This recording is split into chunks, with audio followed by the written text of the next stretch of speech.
तो आज के पॉडकास्ट में हम लोग 4 टॉपिक्स कवर करने वाले हैं। सबसे पहले बात करेंगे कैसे राजस्थान रॉयल्स ने आरसीबी को फाइनली एलिमिनेटर्स में चोक करके उनको बाहर कर दिया इस आईपीएल से, एंड कैसे क्वालिफायर 2 में प्रोग्रेस कर गए। और इसी बात को आगे बढ़ाते बढ़ाते अपने नेक्स्ट टॉपिक पे चलेंगे, विच is the preview for RR versus SRH, the second qualifier. एकदम डिटेल में इसको भी एनालाइज करना है, पता लगाना है कि भाई कौन सी टीम जीत सकती है, क्या प्रेडिक्शंस और प्लेइंग इलेवन्स होनी चाहिए, एकदम अच्छे से बात करेंगे। Then will move on to another positive topic which might surprise you. It is going to be RCB season review. क्या ये अच्छा था या बुरा था, इसको मैं थोड़ा पॉजिटिवली प्रेजेंट करना चाहता हूँ, and you will be surprise to see this. तो watch out for this segment. And lastly थोड़ा एक डार्क नोट पे एंड करना पड़ेगा, because we have to discuss the latest rumours about Hansi Flick coming in for Barcelona and Xavi potentially going back on his word और may be not. उसमें भी क्या एकदम रूमर्स हैं, क्या डिटेल्स हैं, उसको पता लगाएंगे अच्छे से। तो भाई शुरू कर देते हैं पॉडकास्ट को।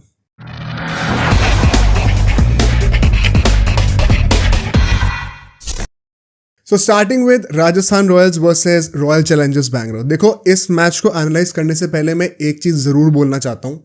ऑफकोर्स जो मैच में गलतियाँ हुई हैं उन पे हम क्रिटिसाइज तो करेंगे ही, but don't let that criticism take away the fact that RCB should be very proud of this season and all the fans should be very proud of the team. हमने खुद क्रिटिसाइज कितना करा है RCB को इस channel पे, क्योंकि जब हार रहे थे 7 मैच लगातार तो क्रिटिसिज्म के अलावा और क्या ही करोगे। बट अगर क्रिटिसाइज कर रहे हैं ना, तो फिर जब वो जीत रहे थे उसको क्रेडिट देना भी मतलब वो डिजर्व करती है team. And I think playoffs तक पहुंचना बहुत बड़ी बात थी जिस सिचुएशन में वो थे। एंड मैं before getting into the details मैं डायरेक्टली अभी से ही बोलना चाहता हूँ कि take this in a very positive manner. In fact next segment जो पॉडकास्ट का होगा उसमें हम लोग आरसीबी के पूरे सीजन को रिव्यू भी करेंगे। I think they should be very proud, and same goes for Rajasthan Royals as well, because अभी बीच में से लग रहा था कि चोक करना शुरू कर दिया है, 5 मैचेस से हारते आ रहे थे, बट उस स्ट्रीक को तोड़ के in a do or die game against a team that was so high on momentum. I know match थोड़ा क्लोज चला गया unnecessarily, but still they got the win. तो आई थिंक राजस्थान रॉयल्स के fans को भी काफ़ी खुश होना चाहिए, regardless of the result, regardless of the performances in this game. I think both the fan bases should be very proud of the teams that they have been supporting, and दोनों के लिए मेरे लिए मतलब बहुत अच्छी फीलिंग्स हैं। राजस्थान तो चलो अभी क्वालिफाई कर रही है तो उनके लिए तो खुशी है ही, बट आरसीबी बाहर हो गई ना, फिर भी I think I will leave this season with a very positive taste for RCB, because जहाँ जिस सिचुएशन में थे और जैसा ऑक्शन में गुड़ गोबर करा था वो लग नहीं रहा था यहाँ तक पहुँचने वाले। तो इवन दो विराट कोहली बाहर हो गया उसके लिए थोड़ा बुरा भी लगता है, बट ओवरऑल एक फीलिंग अच्छी लगी मुझे तो। So now coming into the toss. अब देखो यार, मैं यहाँ पे ज़रूर कहना चाहता हूँ कि जो पिच थी it was not the same as the first qualifier. वो वाली पिच जो थी वो रेड और ब्लैक सॉइल का मिक्सचर थी। यहाँ पे हमने देखा है कैसे ये कंप्लीटली रेड सॉइल पिच थी, काफ़ी हार्ड पिच थी, एकदम अच्छे से ड्राई रॉक सॉलिड पिच जिसपे कि रन बनने की बहुत अपॉर्चुनिटीज़ थी, बिकॉज विकेट जितना हार्ड होगा उतनी अच्छे से बैट बॉल के ऊपर आने वाली है। एंड ऑफ कोर्स बाद में जो है ड्यू का फैक्टर भी होता है अहमदाबाद में। सो डेफिनेटली इन दोनों फैक्टर्स के कॉम्बिनेशन से आप चेज ही करना चाहोगे, एंड बहुत बड़ी एडवांटेज मिल गई राजस्थान रॉयल्स को जब उन्होंने टॉस जीत के एग्जैक्टली यही काम करा। अब चेंजेस की बात करी जाए, very sensible by RCB to not make any changes. I was happy to say that, see that. एक जो पॉसिबल चेंज हो सकता था वो ये था कि एक पेसर को आप शायद ले आते in place of may be Swapnil Singh. ये मैंने प्रीव्यू में भी डिस्कस करा था, बट मैंने ये भी बोला था कैसे अगर वो नहीं भी करते तो समझ में आता है, because why do you want to tinker with the winning combination. जो लोग 6 मैचेस से जीतते हुए आ रहे हैं उसमें ज़बरदस्ती में तो उंगली क्यों करना चाहोगे। So I get why RCB did not make any changes, but conditions को देखते हुए आप शायद ये एक चेंज कर सकते थे इफ एट ऑल, वरना आज सच भी कोई कंप्लेंट्स है नहीं मुझे। एंड राजस्थान रॉयल्स के लिए एक बेटर चीज़ क्या होगी, हेटमायर वापस आ गए डॉन फेरा की जगह, तो वो एक बहुत बड़ा पॉजिटिव निकल आया। Coming to the game now, first innings की बात करते हैं। पावर प्ले में it was a very underwhelming start by Royal Challengers Bangalore, and इसका भी ना रीज़न मतलब जानने के लिए हमें 2 पार्ट्स में डिवाइड करना पड़ेगा। 6 ओवर होते हैं पावर प्ले में, 50 रन बने थे और 1 विकेट गिरा था। ऑफकोर्स ये आज के स्टैंडर्ड्स के हिसाब से तो बहुत ही खराब है, 8.33 रन पर ओवर के आसपास की रन रेट है। बट अगर हमने उसमें 3 ओवर बोल्ट के निकाल देना, 3 ओवर जो बोल्ट ने डाले यहाँ पे उसमें सिर्फ 6 रन आए हैं, तो मतलब बचे 3 ओवरों में 45 रन आए, 15 रन पर ओवर।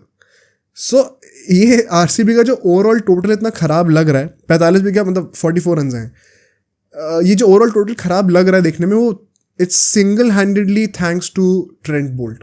जो बॉलिंग उस बंदे ने करी है, it was a very nice move as well by Sanju Samson कि उसके 3 ओवर तभी डलवा दिए एंड काइंड ऑफ स्टार्ट्स ही काफ़ी चोक कर दिया। यहाँ पे हमें दिखता है कि यार फैफ डू प्लेसी का विकेट भी गिर जाता है। संदीप एंड आवेश खान ये दोनों बहुत एक्सपेंसिव थे because of course somebody had to be compensated for the nice bowling that Boult was doing and इसमें सबसे बड़ा हाथ वंस अगेन विराट कोहली का ही था, तो उन्होंने चार्ज पूरा लीड करा। इंटरेस्टिंगली मैक्सवेल 1 डाउन पे नहीं आए थे, जो कि मुझे लगता है कि एक चेंज होना चाहिए था। कैमरन ग्रीन के ऊपर भेजा गया था, आई थिंक मैक्सवेल के ऊपर भेजना चाहिए था एंड वो क्यों, वो आपको मैं फिर से समझाऊंगा जब वो आउट हुआ जिस तरीके से, उसकी बात करेंगे। तो अभी फिलहाल पावर प्ले में I would say Rajasthan had the upper hand. Then in the next phase 6 से 10 ओवर के बीच में अब यहाँ पे हम लोग सिर्फ 26 रन और आते हुए देखते हैं, सिर्फ 26 रन। एंड यहाँ पे अब पहले बोल्ट को क्रेडिट मिला था, यहाँ पे क्रेडिट मिलेगा रविचंद्रन अश्विन को। भाई क्वालिफायर 1 में हमने देखा कैसे Stark big game big play turning up, इस गेम में हमने देखा big game big play turning up with Ashwin. मजा आ गया यार जो बॉलिंग उसने करी है। He has been peaking at the right time. If you notice Rajasthan Royals का जो एकदम सडन से डाउनफॉल आया था अभी, उसमें एक अपराइजिंग हुई है अश्विन की। पूरी टीम थोड़ा नीचे जा रही थी, बट अश्विन जो कि first half of the tournament में थोड़ा स्ट्रगल कर रहे थे, अब उनकी अपराइजिंग शुरू हो गई थी and he speaking at the right moment. Next game तो चेपॉक में है, उनके होम ग्राउंड में, तो इससे बेटर न्यूज़ हो ही नहीं सकती थी राजस्थान रॉयल्स के लिए। He had a fabulous game यार, one of the best games for him in this season, clearly and easily. तभी मैन ऑफ द मैच भी मिला है, बहुत ही क्लच परफॉर्मेंस दी है रविचंद्रन अश्विन ने। यहाँ पे हम लोग देखते हैं 10th ओवर था मेरे ख्याल से युजवेंद्र चहल का, जो कि एक्सपेंसिव था, but apart from that Ashwin ने जो 2 ओवर फेंके, चहल का भी जो पहला ओवर था, I think it was pretty good. In fact Chahal जो है आते हैं एंड विराट कोहली को भी आउट कर देते हैं पहले ही ओवर में, इफ आई रिमेंबर करेक्टली।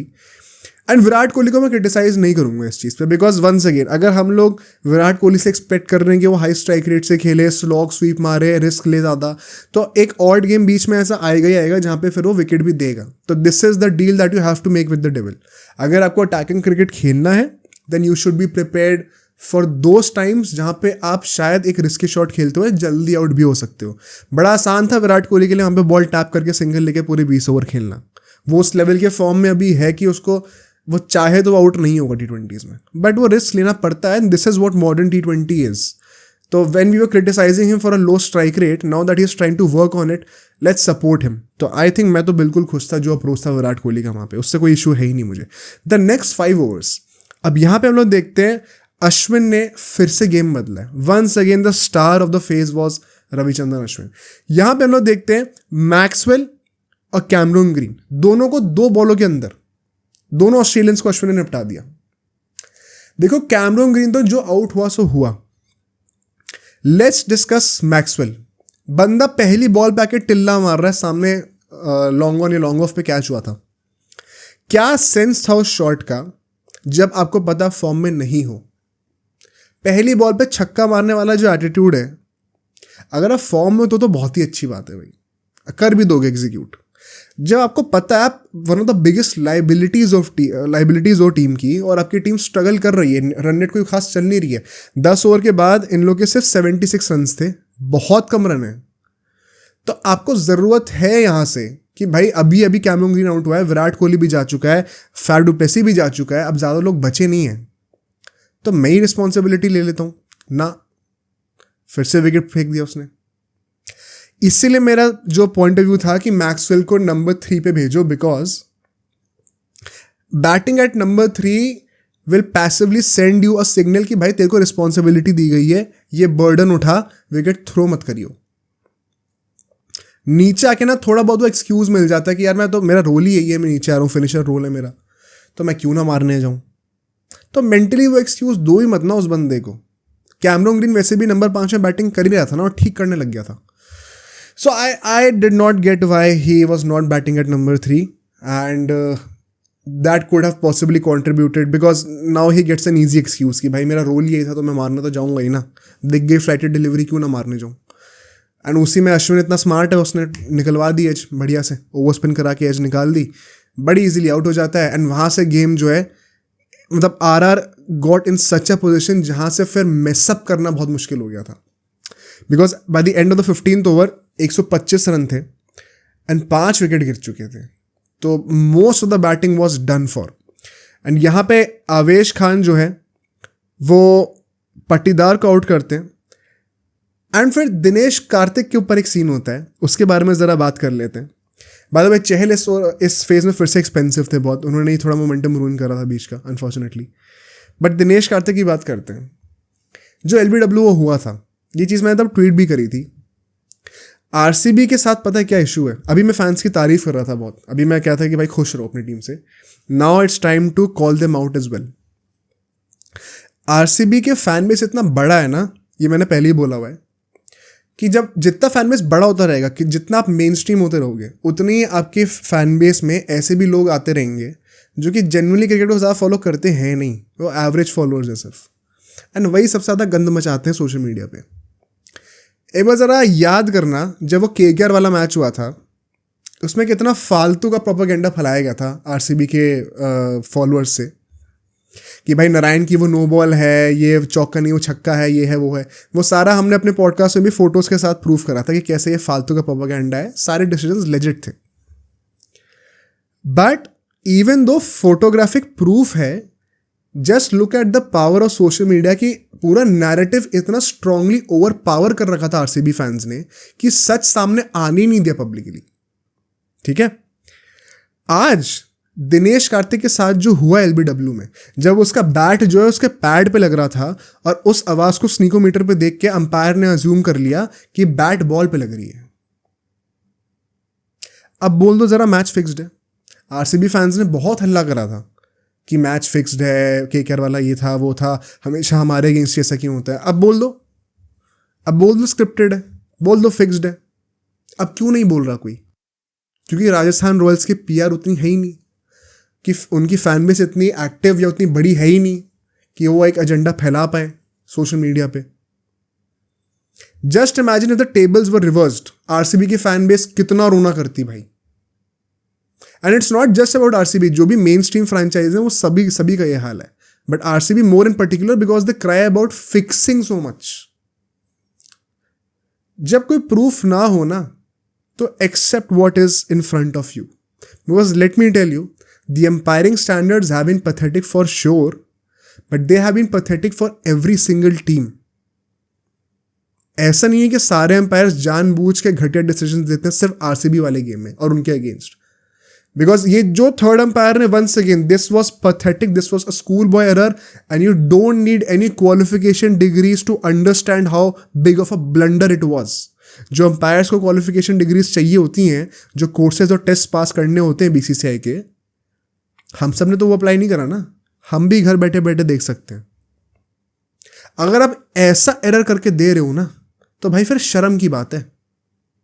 कोई मतलब आई थिंक ये फुटबॉल में भी ये कल्चर है कि थोड़ा बहुत जब VAR से गलती होती है ना, तो कई बार इंस्टेंसेस में वो पब्लिकली अपोलोजाइज करते हैं. I think the umpiring committee should come out and put out a statement कि ये गलती हमसे हुई थी. ऐसा एक बार ट्रैविस हेड वाले रनआउट पे भी हुआ था, जब बैट हवा में था उसको नॉट आउट दे दिया गया था. And I don't want to use that word again and again, but बहुत ही डम डिसीजंस होते हैं ये. मतलब ऐसा लगता है कि किसको बैठा रखा है अंपायरिंग उस पे पोजीशन पे, विद ऑल ड्यू रिस्पेक्ट. सो मतलब वहाँ उस टाइम पे संगकारा कूद के चला गया था भाई, मैं तुरंत मीटिंग कराऊँ अंपायर से. वो तो ऑफकोर्स आप कर नहीं सकते, क्रिकेट एक जेंटलमैन्स गेम है, तो यहाँ पे बहुत ड्रामे भी ज़्यादा होते हैं कि आपको ऐसे रहना है वैसे रहना है, बन के रहना बड़ा, सब बहुत ड्रामे. But it was pathetic to see. And that could have very well, taken the game away from RR. The kind of form DK has been in this season. But ठीक है, DK का लास्ट गेम था, तो एक दूसरी तरफ से देखा जाए तो at least he got to play some more deliveries. He got to, fill up his heart contently before retiring. तो वो आप कह सकते हो एक on a brighter note. But regardless, the last 5 overs, once again यहाँ पे सिर्फ 47 रन ही आते हैं. एंड आई से 47, सिर्फ 47 वेरी कॉन्शियसली, बिकॉज आज के टाइम पे स्पेशली जब 125 रन पहले बन चुके हैं, which means 49 run in the previous phase, तो उससे कम रन आप डेथ ओवर्स में मार रहे हो. उससे कम 10-15 रन ज़्यादा ही होने चाहिए था आइडियली. तो बड़ा अच्छा कमबैक करा राजस्थान रॉयल्स ने फिर से. एंड क्योंकि यहाँ पे 3 विकेट और गिर जाते हैं. आवेश खान जो है वो लोमरोर और DK दोनों को आउट कर देते हैं. अल्टीमेटली आवेश खान को ही मिल गया विकेट दोबारा, दिनेश कार्तिक का ही. एंड यहाँ पे संदीप शर्मा एंड युजवेंद्र चहल ये दोनों थोड़े एक्सपेंसिव थे, that would be a concern, but overall a target of just 172 was never going to be enough. और ये तो राजस्थान रॉयल्स है जिनकी बैटिंग डीप नहीं है। अब अभी मैं आऊँगा इस क्रिटिसिज्म पे। जस्ट इमेजिन SRH या फिर KKR ऐसी कोई टीम होती है जिसके पास बैटिंग डेप्थ है,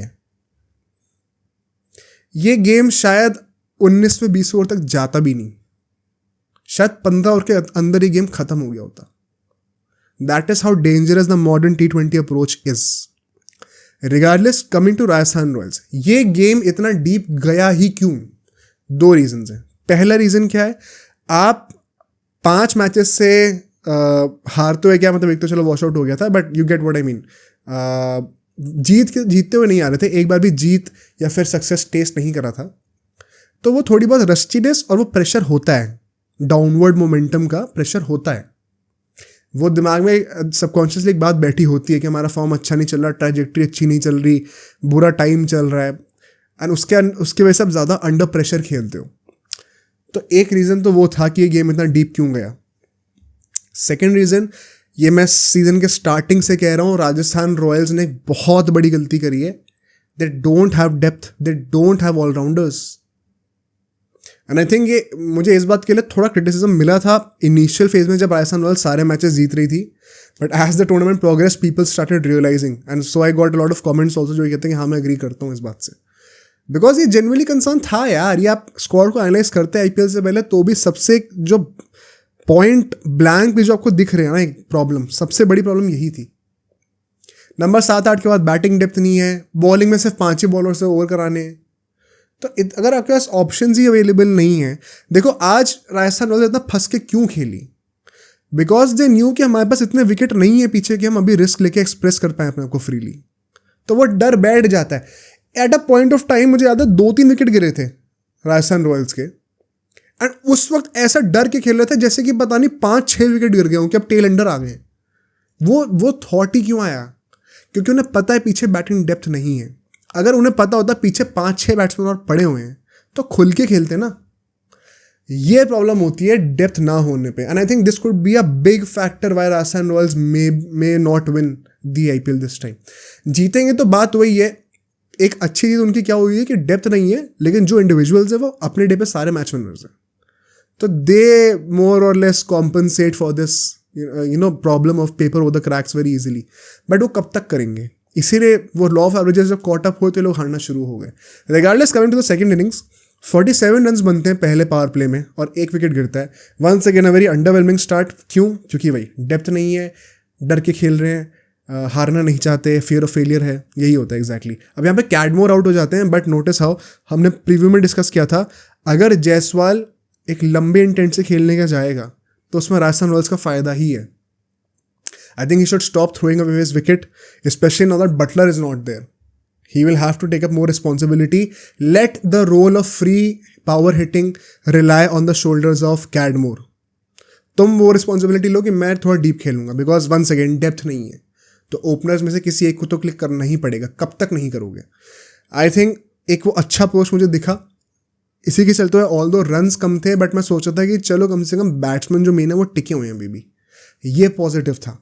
but I think RCB did a good job at stopping the runs at least. And यहाँ पे यश दयाल का 1 ओवर एक्सपेंसिव था, एंड सिराज का 2nd ओवर एक्सपेंसिव था। बाकी overall the bowling was top notch by RCB। Lockie Ferguson ने 6th over में आके कैडमोर का आउट भी कर दिया था, which made the overall power play look pretty good for RCB। But then the next phase comes in, यहाँ पे 38 रन और बनते हैं, ऑलमोस्ट 10 रन एन ओवर। 85 का टारगेट हो चुका, 85 का टोटल हो चुका था by the end of the 10th over for Rajasthan Royals. 2 wicket गिरे थे, बिकॉज अब यहाँ पे जायसवाल ने विकेट थ्रो करा, स्कूप मारते मारते आउट हो गए।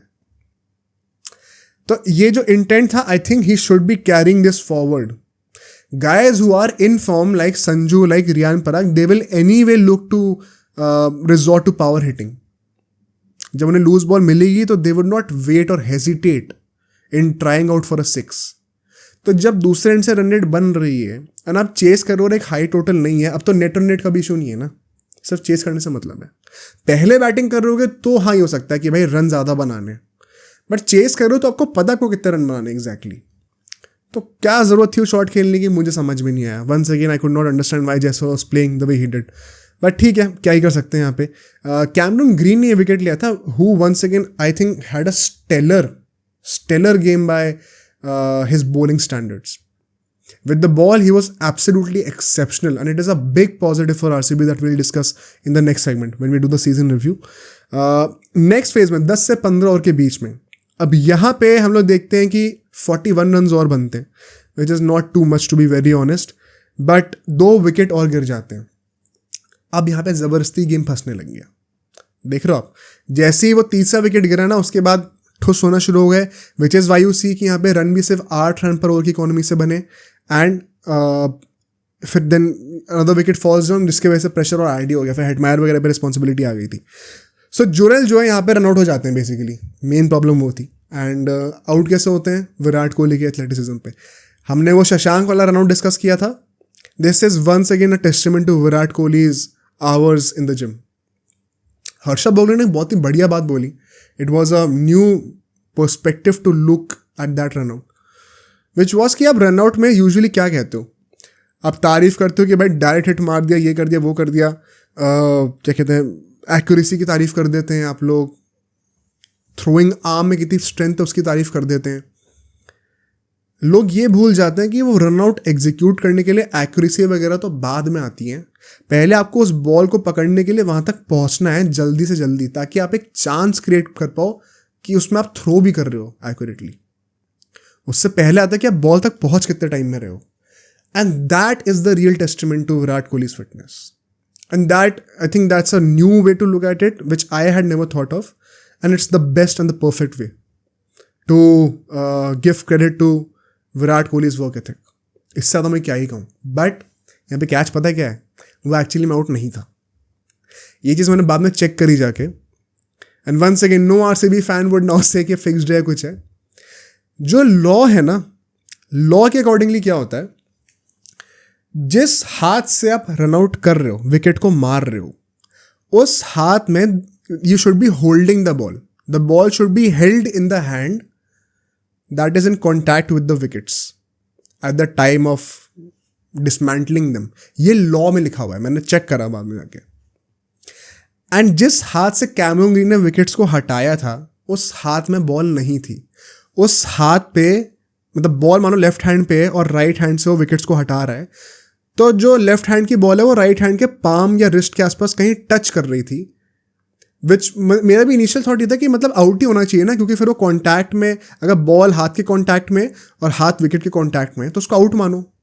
बट फिर मैंने लॉ बुक में चेक करा ना, तब पता चला कि वो एक्चुअली में लॉ बुक में लिखा हुआ है कि the ball should be held. Held का मतलब पकड़ो पाम के अंदर, इन द हैंड. तो अगर हम लोग लिटरल इंटरप्रिटेशन पे जाएं लॉ की, तो वो नॉट आउट था. एक मैं क्रेडिट क्या दूंगा यहाँ पे ऑन फील्ड अंपायर्स को, कि भाई ये जो लॉज हैं आपको बाय हार्ट एकदम वर्ड टू वर्ड तो याद होते नहीं है. इट इज़ ये तो लॉयर्स को भी याद नहीं होता भाई पूरा कॉन्स्टिट्यूशन. तो ये बहुत ही अनफेयर एक्सपेक्ट करना कि उन्हें एग्जैक्ट वर्ड्स याद होंगे. But once again, third umpire आप क्या कर रहे थे? आपको तो पता होना चाहिए ना. आपके पास तो पूरी लॉ बुक एक्सेस करने को है ना इतने टाइम पे जब आप डिसीजन ले रहे हो. ऑन फील्ड अंपायर्स के पास वो लग्जरी नहीं है. तो थर्ड अंपायर कर क्या रहा था? It was suppose to be not out. Second decision that went against RR wrongfully. Second time that RCB got lucky in this game.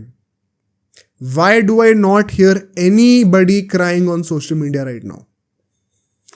Something to think over. Then we see Ferguson and Siraj. ये दोनों बहुत expensive थे यहाँ पे.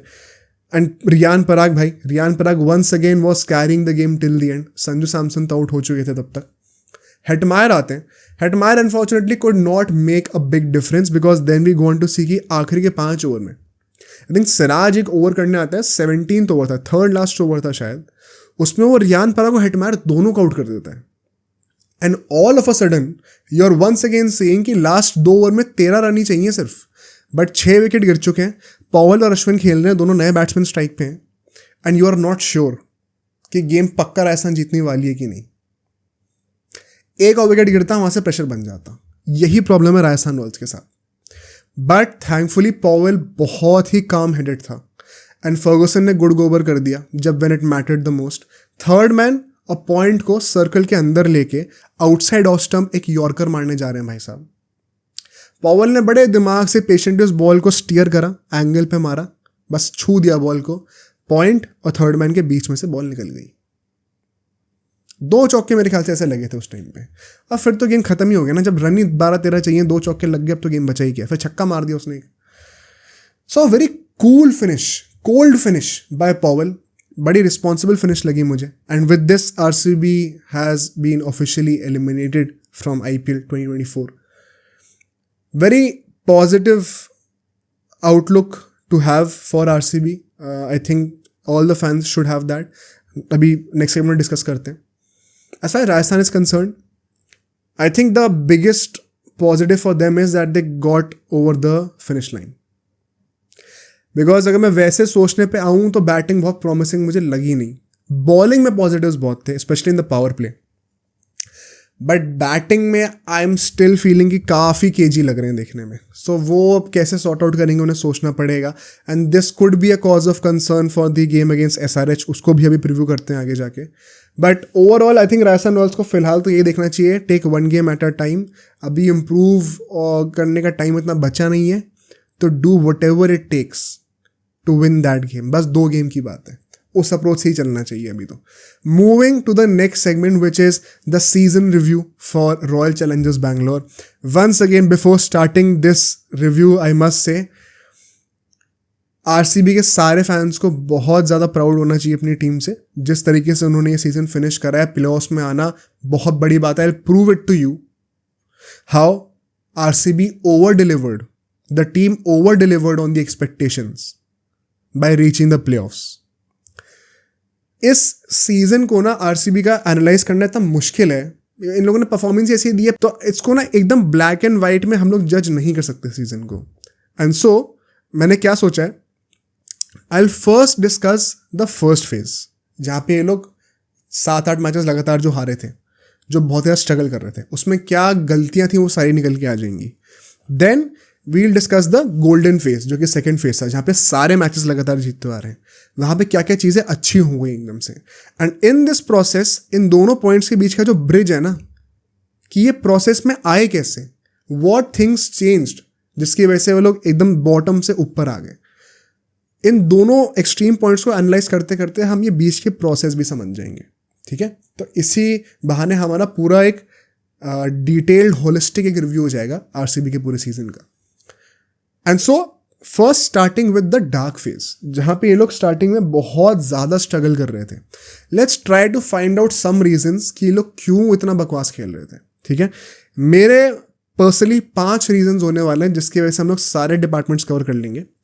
These 5 reasons were causing a lot of problems for Royal Challengers Bangalore.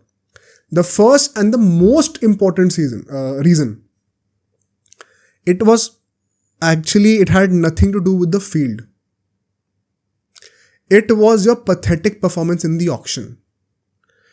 And it is also one of the biggest reasons why I started this segment by saying that RCB fans should be proud of the team. But they should be proud of the team, not the management. बहुत बड़ा difference है यहाँ पे. Team से proud क्यों होना चाहिए? Because ऐसी घटिया स्क्वाड लेकर भी ना आप सेमीफाइनल्स तक पहुंचो. Add to it the fact कि आप कहाँ थे हाफ टाइम पे, half midway through the tournament, उसके बाद आप यहाँ तक पहुंचो. Massive respect to the team. But the management, RCB fans need to call out the management big time. जिस तरीके का ऑक्शन था आरसीबी का, it was easily the worst auction last year by any team. RCB had the worst auction by any team. जो इनकी bowling lineup थी, it was literally non existent apart from Siraj. Literally non existent. The amount that they had spent on players that are so overrated, it was pathetic business. Alzarri Joseph 10 crore का लेना, वो बंदा खेला भी नहीं है टूर्नामेंट अच्छे से. We'll come to it. It is just an example.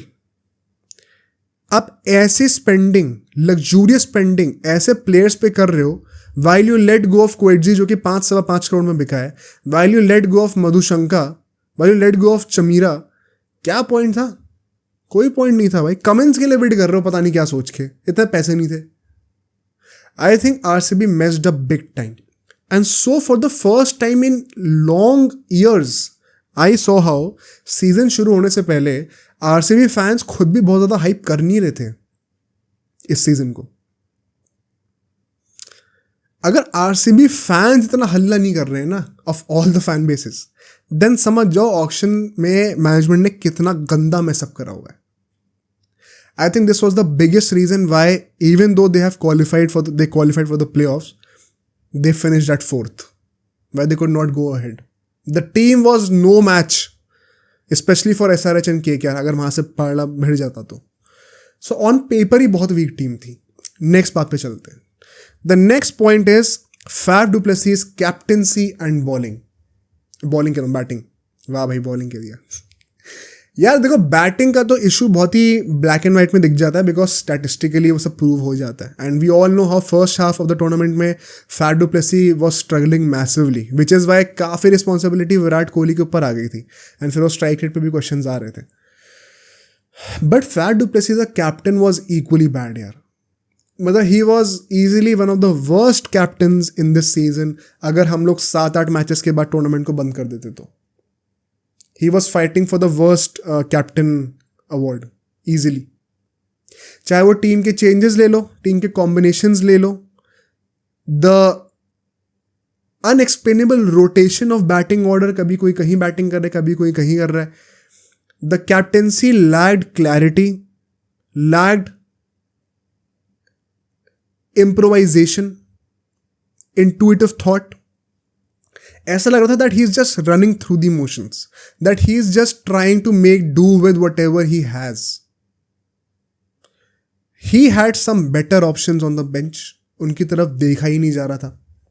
And इसको अब नेक्स्ट पॉइंट पे और अच्छे से मैं इलैबोरेट करता हूं, which is over experimentation in the wrong areas. Particularly this would be true for the impact play rule, as I will explain now. यार यहां पे ना आप इम्पैक्ट प्लेयर पे नोटिस करना, पहले 7 मैचेस में you would see sometimes Prabhu Desai batting करने के लिए आ रहे हैं, कभी कभी सौरभ चौहान आ रहे हैं, कभी कभी स्वप्निल को ले रहे थे बीच में ये लोग एज एन इम्पैक्ट प्लेयर, कर्ण शर्मा को लाए थे, उनको हटा दिया था फिर 1-2 मैचेस के बाद ही, आकाशदीप बीच में आए थे, उनका क्या वो पता ही नहीं था। कभी कभी यश दयाल को as an impact player use कर रहे थे instead of having in the playing 11। Mahipal Lomror को as an impact player use कर रहे थे, one he is an allrounder. तो ये इतने सारे नाम तो मैंने अभी गिना दिया आपको। मयंक डागर भी थे एक टाइम पे, याद होगा सबको। ये लोग पता नहीं क्या कर रहे थे। That 11th player in the team and the 12th impact player, वो जो स्लॉट्स है ना, there was just so much experimentation that the team lacked a clear identity. कभी कभी एक्स्ट्रा बैट्समैन जबरदस्ती खिलाना है, जिसके वजह से बॉलर्स जो है प्रॉपर सिर्फ 4 ही हैं टीम में, 5 भी नहीं हो रहे। कभी कभी बॉलर्स इतने खिला दे रहे हैं कि दिनेश कार्तिक के बाद कोई बैट्समैन ही नहीं बचा हुआ है। पूरा बैलेंस ही ऑफ रखा था टीम का। क्यों? Because the experimentation was such कि ना तो आप एक एग्जिस्टिंग कोर को इतना ज़्यादा कॉन्फिडेंस दे रहे हो कि भाई वही परफॉर्म करना शुरू कर दें, ना तो आप एक्सपेरिमेंट करके सही बैलेंस लेके आ रहे हो कि भाई जो नए प्लेयर्स आ भी रहे हैं उनको इतना कॉन्फिडेंस है कि हमारे पास डेप्थ है कि हम परफॉर्म कर ही देंगे। तो दोनों ही चीज़ें नहीं हो रही थी और एक्सपेरिमेंटेशन फिर भी चल रही थी। एक्सपेरिमेंटेशन का जो पर्पस था बस वही फुलफिल नहीं हो रहा था। I think this was a big issue in the first half of the tournament. Next point is the non-existing middle order. Patidar, Maxwell and Cameron Green. They had a pathetic first half. Massively underperforming on their reputation, on the money that they're getting. It was not a good sight. So much so that there was so much unreal pressure on Dinesh Karthik and Mahipal Lomro that you could not imagine. There's a reason why Dinesh Karthik got to face so many deliveries in the first half of the tournament and not so much going forward. Notice how जैसे जैसे RCB का momentum अच्छा होता रहा, दिनेश कार्तिक का contribution गिरता गया। क्यों? क्योंकि वहां तक बैटिंग और प्रेशर इतना आ ही नहीं रहा था। यूजुअली आप सोचते हो किसी बैट्समैन के बारे में तो आप ये सोचते हो ना कि बंदा अच्छा परफॉर्म कर रहा है तो टीम भी अच्छी परफॉर्म करेगी। यहाँ पे उल्टा क्यों देखने को मिल रहा है? इसीलिए देखने को मिल रहा है तो दिनेश कार्तिक पे इतना प्रेशर था, the fact that he had so many runs goes on to show कि उसकी बैटिंग नंबर 7 पे वहाँ तक टीम की आई क्यों रही है कि उसको इतना रन मारने पड़ रहे हैं। ये बहुत बड़ा रीज़न था एक। और क्या मेरे रीजंस हैं यहाँ पे, let me figure this one out. The last one would be the pathetic bowling. अब इसको मैं बहुत ही सिंपली बस बोल सकता हूँ, सारे बॉलर्स बकवास थे और कुछ है नहीं करने को, and that would also be very true. But just to give you some more context, देखो यहाँ पे स्टैटिस्टिकली सब भूल जाओ, अगर मैं आपको स्टैट्स पे प्रूव करूँ, स्टैटिस्टिकली अगर आप इकोनॉमी ले लो, नंबर ऑफ विकेट्स ले लो, specially for the pacers in the power play भी, मतलब ये 3-4 पैरामीटर्स हैं, economy, wickets by pacers, number of wickets taken in power play, overall wickets, ये सारे जो बॉलिंग के वो फिगर्स हैं, इसमें या तो आरसीबी सेकंड वर्स्ट थी या तो वर्स्ट थी फर्स्ट हाफ के अंदर। एंड ये सरप्राइज नहीं था, बिकॉज वही वंस अगेन ऑक्शन में हमने एक्सपेक्ट करा था। ये सरप्राइजिंग बस एक बात थी कि सिराज इतना गंदा कैसे खेल रहा है, वही तो एक बंदा था, अगर वो भी चल जाता ना सिर्फ, तो भी शायद 1-2 मैचेस और निकाल लिए होते आरसीबी ने। I think that was a big issue, but apart from that the overall failure, collective failure of the fast bowling unit और the bowling unit in whole was not a surprise at all. At least if you had seen my videos previously, before the beginning of the IPL, you would not have been surprised. But it was nonetheless concerning, because ऐसा नहीं होता कि आप सिर्फ batting के basis पे जीत जाओ या सिर्फ बॉलिंग के बेसिस पे जीत जाओ, दोनों डिपार्टमेंट को कुछ हद तक फायर करना पड़ता है। So that was an issue for sure. But now coming to the change, ये 5 हमने पॉइंट्स डिस्कस कर लिए प्रॉब्लमेटिक जो थे। नाउ व्हाट हैपेंस इज, इसके बाद हम लोग देखते हैं there's a sudden change post that KKR game जहाँ पे 1 रन से हारे थे आरसीबी। एंड ये जो सडन चेंज था, इसको मैं ज़रा स्टैटिस्टिकली लेआउट करता हूँ, and then we'll move to क्या चीज़ें अच्छी हो गई एकदम से, क्या वो रीजंस थे। 6 रीजंस होंगे जो कि अच्छे हो गए। जो स्टैटिस्टिक्स आपको मैं दिखाना चाहता हूँ, जो आखिरी के 6 गेम के हैं, जब आरसीबी ने एकदम से टर्न अराउंड करा, they all of a sudden had the best batting run rate in the tournament. उन 6 मैचेस में इवन एसआरएच, इवन केकेआर, इन दोनों टीम से भी better batting run rate RCB की हो गई थी। Can you imagine? और बताता हूँ, अभी हमने बॉलिंग के स्टैट्स की बात करी, कैसे ये लोग सेकंड वर्स्ट या वर्स्ट पे थे हर स्टैट के अंदर। अब यहाँ पे in this phase RCB had the second most wickets by pacers. They also had the best economy of all the pacers. Siraj, Yash Dayal, ये सब जो थे, इनकी इकोनॉमी बाकी सारे पेसर से बेटर थी। मुंबई में बुमराह खेलते हैं, उस मुंबई की टीम से ये बेटर इकोनॉमी इनकी थी। और देखते हैं यहाँ पे most wickets in power play as a team, वो भी आरसीबी ने ही लिए, चाहे स्पिनर हो चाहे पेसर हो, सबको मिला लो। तो अगर आप टीम की स्टार्टिंग इतनी अच्छी दे रहे हो कि पावर प्ले में अपने जो है मैक्सिमम विकेट्स लिए हैं, तो डेफिनेटली दूसरी टीम पे प्रेशर तो आएगा ही ना। ये सारे स्टैटिस्टिक्स में एकदम से टॉप कैसे करने लग गए। Now let's come to the positives, and यहाँ पे हम लोग सीजन के कुछ ऐसे लोगों की बात करेंगे जो कि थ्रू आउट द सीजन अच्छे रहे, एंड ऑल्सो जो कि इस पॉजिटिव चेंज के साथ खुद भी पॉजिटिव हो गए, और रादर यू कुड आर्ग्यू कि उन्होंने ये पॉजिटिव चेंज ड्राइव करा। सबसे पहला और जो सबसे बड़ा पॉजिटिव मेरे ओपिनियन में होगा, वो था the change in the attitude of the captain. हमने कैप्टन को क्रिटिसाइज करा, इस सेकेंड हाफ में हम देखते हैं कितनी गट्सी कॉल्स ली हैं फैफ डु प्लेसी ने। 2 एग्जाम्पल दूंगा।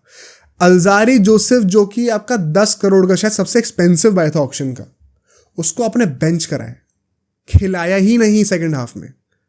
इसके लिए गट्स चाहिए होती हैं। बहुत आसान होता है बेइज्जती करना इस मामले पे। उस बेइज्जती करवाने के रिस्क पे इन लोगों ने उसको नहीं खिलाया, लोकी फर्गुसन पे ट्रस्ट दिखाया। I think it was a big call and they deserve respect. Faf du Plessis deserves respect. Second call and the even bigger one possibly, Maxwell को बेंच कर दिया भाई। ये बहुत बड़ी बात थी। आई नो बाद में वापस आता है वो, बट विल जैक्स के आने से जो गेम बदला है ना, इट वॉज, मतलब मैं इस कैप्टेंसी के इस मूव को जितना क्रेडिट दूं उतना कम है।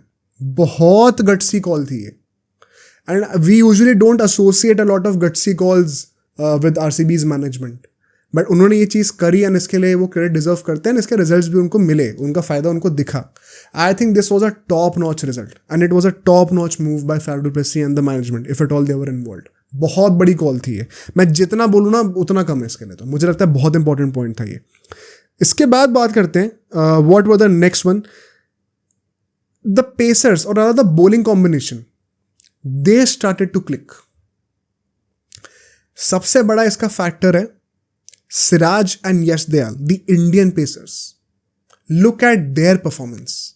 अभी जो मैंने स्टैट्स बताए ना कि मोस्ट इकोनॉमिकल पेसर्स हो गए, most wickets in power play हो गए, बॉलिंग कौन करता है उसमें? पेसर्स ही तो करते हैं. इन दोनों पेसर्स का पर्टिकुलरली जो अपराइज हुआ है, that has driven the good results for RCB in the second half as well. मुझे लगता है ये अपराइजिंग थोड़ी और जल्दी हुई होती है ना, specially on Siraj half, because Yash Dayal साहब कितना एक्सपेक्ट करोगे. We could have perhaps seen कि शायद आरसीबी 1-2 और विन्स लेके टॉप 2 के लिए भी फाइट कर सकती थी. नॉट सेइंग आ जाते, बट कर सकती थी. But as I said, they have anyway over delivered, so we should be thankful. ज़्यादा ग्रीडी नहीं होना चाहिए. But I think this was a big factor. Next one, जो ये चेंजेस करे फैफ डु प्लेसी ने, इसके वजह से एक बहुत बड़ा पॉजिटिव पता है क्या निकला टीम के लिए? आपका जो टीम का बैलेंस था ना, वो अब उन टीम्स को रेप्लिकेट करने लग गया जो कि अभी टेबल के टॉप पे बैठी हुई हैं. इससे क्या मतलब है मेरा? नाउ यू विल सी कैसे स्वप्निल सिंह, कर्ण शर्मा दोनों टीम के अंदर खेल रहे थे. इसका पॉजिटिव पता क्या हुआ? महिपाल लोमरो कंसिस्टेंटली टीम के अंदर खेल रहे थे. इसका फायदा पता क्या हुआ? दिनेश कार्तिक नंबर 7 पे आते हैं, उसके बाद कर्ण शर्मा, फिर स्वप्निल सिंह. 9 बैटिंग ऑप्शंस हो गए आपके पास 11 में से. एकदम से all of a sudden you will see कि डेप्थ आ गई है. देखो विराट कोहली का जो स्ट्राइक रेट का जो अपराइजिंग हुई है ना, कैमरन ग्रीन और पट्टीदार का जो अपराइजिंग हुई है ना, इसमें इनका इंडिविजुअल जो गेम चेंज ने करा वो तो क्रेडिट जाता ही जाता है. बट टीम के पॉइंट ऑफ व्यू से इनको भी तो कितनी सिक्योरिटी मिलोगी दिमाग में, कितना अच्छा लगा होगा इनको भी कि भाई अगर हम आउट हो भी गए तो पीछे बैट्समैन अब डेप्थ है हमारे पास. वो सर पे वो हर वक्त वो प्रेशर लेके नहीं चलना कि भाई मैं आउट हो गया तो टीम घुस जाएगी. बहुत फर्क पड़ता है इस चीज़ से. एंड साथ ही साथ टीम बैलेंस से बैटिंग में नहीं होता, बॉलिंग में भी होता है. Now you also had a lot of options in the bowling department. Swapnil, Karn, one of Maxwell और जैक्स में से जो भी खेल रहा हो, लोमरोर भी स्पिन डाल सकता है. 4 स्पिनिंग ऑप्शन हो गए आपके पास. फिर सिराज, दयाल, लोकी फर्गुसन, कैमरन ग्रीन, 4 जो आपके पास पेसर्स के ऑप्शन भी हैं. और ऑप्शंस देख रहे हो, एक off spinner, right arm off spinner, एक लेफ्ट आर्म ऑफ स्पिनर, एक लेग स्पिनर है, एक पेसर है, एक मीडियम पेसर है, एक स्विंगर है. कितना वैरायटी आ गई बॉलिंग में. All of a sudden this had to click. अगर इतनी वैरायटी लाओगे और लोग परफॉर्म करेंगे, इट विल क्लिक. तो ये बहुत बड़ा फैक्टर था. And this variety played very well into the hands of RCB's management. Next point is, and now coming more to the individuals here. Firstly the middle order, it started firing like nothing else. I think Patidar and Cameron Green in particular, will Jacks तो चलो था ही, एक freak incident था उसका वो. These two guys in particular, the way they started turning up. In fact, Cameron Green तो bowling के साथ भी finally he started showing that he was perhaps worth the investment. Patidar showing why he should be retained. These two guys started contributing with the bat like nothing else. And Cameron Green with the ball as well. Fielding तो वो अच्छी कर ही रहा था. I think in दोनों का चलना once again it gave a lot of confidence to Virat Kohli also कि भाई मैं आउट हो भी जाऊंगा तो भी लोग पीछे हैं जो बैटिंग कर सकते हैं, अच्छी रन रेट पे बैटिंग कर सकते हैं. बहुत बड़ा फैक्टर था वो मेरे हिसाब से. एंड आई थिंक इन दोनों का चलना, it perhaps makes the dilemma of retentions a bit easier for RCB's management. Now they know उनको किनको रिटेन करना है, किनको नहीं करना. पहले तो लगा था सभी को भेज दो भाई, कोहली को छोड़ के. अब वो थोड़ी क्लैरिटी आ जाएगी. And the last 2 points, first Dinesh Karthik. Dinesh Karthik ने जिस तरीके से सीजन में बैटिंग करी है, specially the first half, second half में वही एज आई सेड बिफोर, लोग सोच रहे होंगे क्यों इतना फ्लरिश नहीं करा, बिकॉज सेकंड हाफ आते आते उसके ऊपर डिपेंडेंसी कम हो गई. If Virat Kohli, Faf du Plessis, Cameron Green, Patidar सब परफॉर्म कर रहे हैं, विल जैक्स, तो of course Dinesh Karthik will not get to face that many deliveries and will not have that much responsibility either. But the real credit goes to him when the responsibility was on his shoulders in the first half.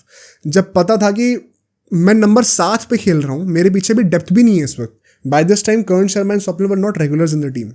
तो मेरे बाद bowlers आने शुरू हो जाएंगे. मेरे पास कोई साथ में कोई बैटिंग करने के लिए है नहीं. रन चाहिए बहुत ज़्यादा क्योंकि मेरे बॉलर्स ने पिटाई बहुत खा ली है. तो ना विकेट है मेरे पास सिक्योरिटी देने के लिए मुझे, और ना ही मैं टाइम लेके अफोर्ड कर सकता हूँ रिस्क ना लेना. रिस्क भी लेना ही पड़ेगा. इन दोनों कंडीशंस की that are pitted against the batsman, उस कंडीशन में उसने इतने रन मार के दिए, वो बहुत बड़ी बात है, specially at this age, at the twilight of his career, in his last season. आप जितना क्रेडिट दो उतना कम है. He over performed in a big way, big way. So I think a great season for Dinesh Karthik. It was one of the best ways he could have possibly said goodbye to cricket, and I think he should be very proud of himself. जो season उसका ये गया है, last season was pathetic, but the way he came back in this season, I think he deserves a lot of respect. And the last one, of course, it has to be Virat Kohli. Virat Kohli के बारे में क्या बात करी जाए. देखो, this is statistically his second best season ever at the age of 35-36. Like all of his 20s, उसमें सिर्फ एक सीजन ऐसा है जिसमें उसने वो जो 970 थी जितनी मारे थे, उससे बेटर एक भी सीजन नहीं था. He is finding a new peak at 36. Plus the runouts that he has given this season, the way he has fielded. Fitness ऐसा लग रहा है कि उसकी ड्रॉप ही नहीं हो रही भाई. He is getting fitter by the age. मतलब आइडियली पोस्ट 35 कुछ ड्रॉप तो आना चाहिए भाई फिटनेस में. That guy is peaking with his fitness every single time. But more so we have to talk about his batting.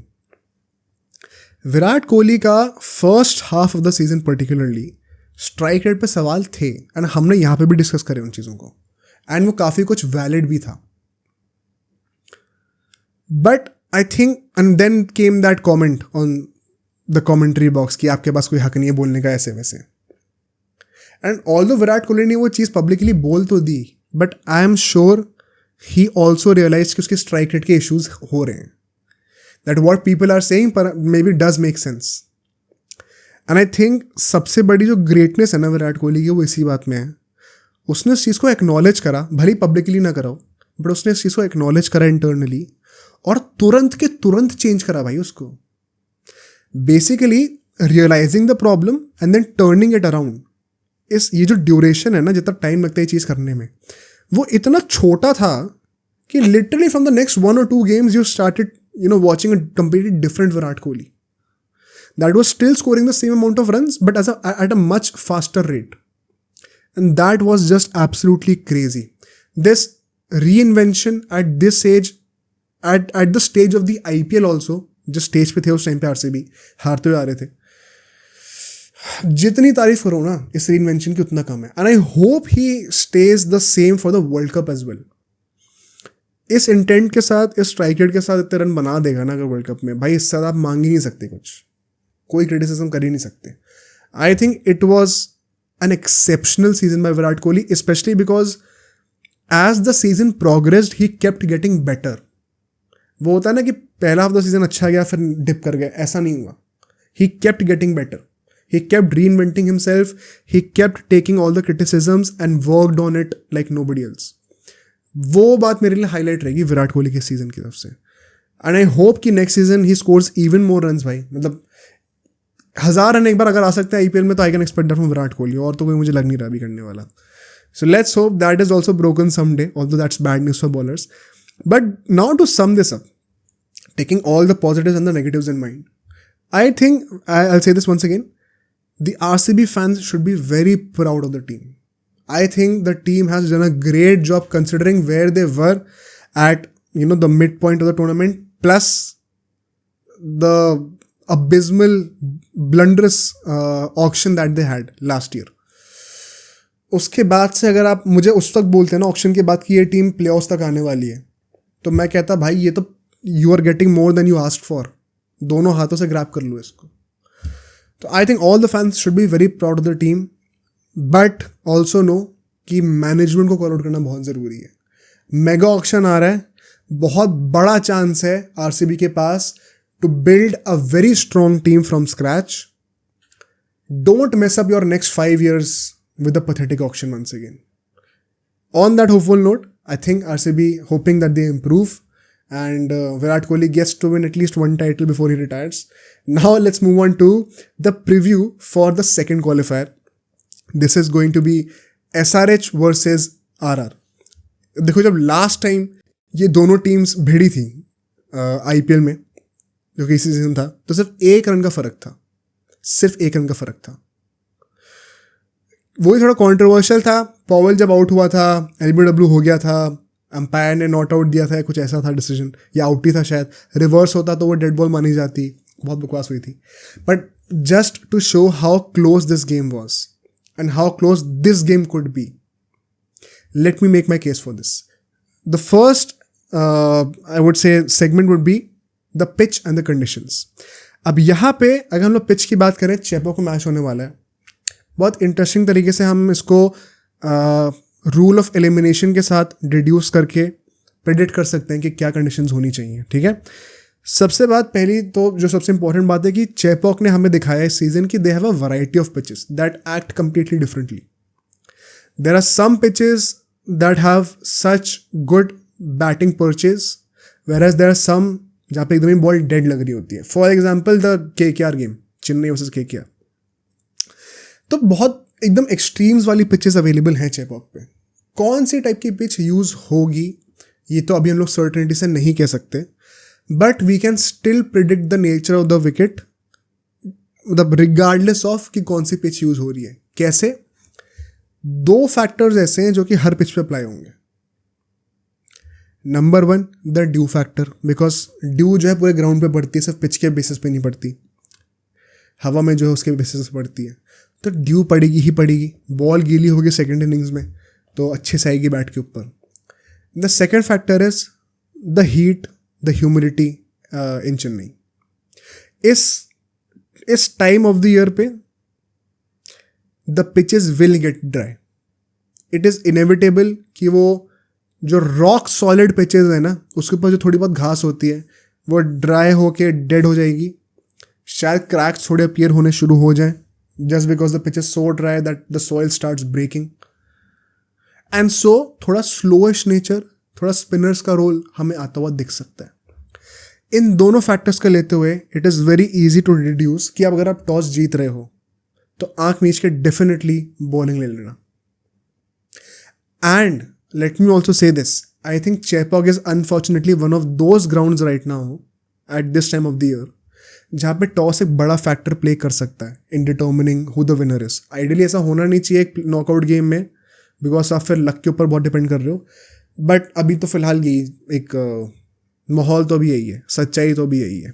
तो toss could be a big factor, and so if you win the toss make sure that आप chase कर रहे हो. Forget your strengths, forget the opponent strengths. The conditions are so significant in this game, they will have such a big say that you should listen to the conditions only. And if they tell you to bowl first, do that if you win the toss. Moving to the next segment, which is the head-to-head record. इन दोनों teams के बीच में 19 matches हुए हैं, 19 बार खेले हैं. 10 बार SRH जीती है और 9 बार राजस्थान रॉयल्स जीती है. बहुत नेक टू नेक है.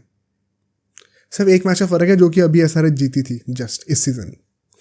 इनफैक्ट अगर हम लोग लास्ट 10 मैचेस की बात करें इनके बीच में, जो सबसे रिसेंट 10 मैचेस हैं, 5 बार SRH जीती है, 5 बार राजस्थान रॉयल्स जीती है. 50-50 हो गया एकदम ही, बहुत क्लोज हो जा रहा है.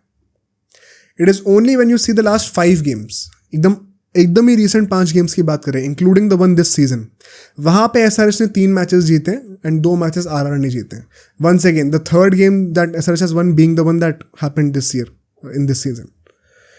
तो स्टैटिस्टिकली हिस्टोरिकली बहुत क्लोज राइवलरी रही है, बहुत ही फाइन मार्जिन्स हैं that separate both the teams from each other. Let me make a difference here though, वरना तो मतलब इस सेगमेंट में कोई पॉइंट है नहीं. इन दोनों टीम्स का चेपॉक पे जो रिकॉर्ड है वो कंसर्निंग इशू है, specially for SRH. SRH if I am not wrong शायद इस स्टेडियम में सिर्फ एक मैच जीती है, एंड चेन्नई के अगेंस्ट तो एक भी मैच नहीं जीती है शायद, ऐसा कुछ सीन है. 5 मैचेस खेले चेन्नई के अगेंस्ट, 5 हारी है. SRH का जो रिकॉर्ड है चेपॉक में वो पथेटिक है, pathetic. And it does not give you any respite right now because statistically SRH के जो स्पिनर्स हैं वो सबसे बकवास है इस सीजन में. The worst record for any spin department in any team it is SRH. उसके बाद फिर मुंबई और चेन्नई आते हैं. द वर्स्ट, द बॉटम पे जो है अभी स्पिनर्स के उस पे रिकॉर्ड्स पे, वो अभी इस वक्त सनराइज हैदराबाद है. तो यहाँ पे ऑन द अदर हैंड वहाँ पे अश्विन और चहल होने वाले हैं. यहाँ पे SRH के लिए थोड़ा कंसर्निंग चीज़ें हो जाती हैं.